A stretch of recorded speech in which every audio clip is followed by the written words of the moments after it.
High friends, welcome to my channel. आज तुमच्या सर्वांचं माझ्या चॅनलवर स्वागत आहे. खूप दिवसानंतर व्हिडिओ बनवत आहे, त्यासाठी सर्वात आधी सॉरी आणि थँक्यूसुद्धा. सॉरी यासाठी की खूप दिवसानंतर व्हिडिओ अपलोड करत आहे, आणि थँक्यू यासाठी की व्हिडिओ अपलोड होत नव्हते तरीसुद्धा दिवाळीच्या फराळाच्या रेसिपी ज्या आहेत त्या तुम्हाला भरभरून आवडल्या आणि तुम्ही खूप छान प्रतिसाद दिला, त्यासाठी मनापासून धन्यवाद.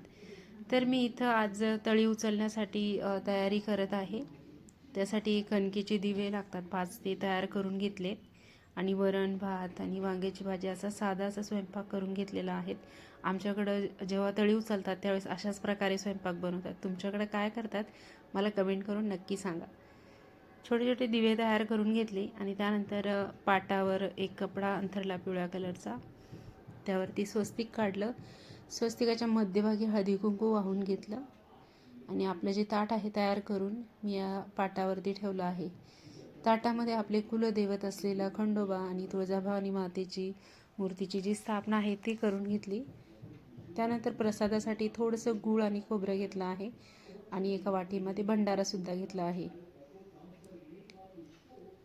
अशा प्रकारे ताटाची तयारी करून घेतली. त्यानंतर मुलं आले होते, दिवे लावून घेतले, आणि त्यानंतर तळी उचलण्याचा कार्यक्रम सुरुवात झाली आहे.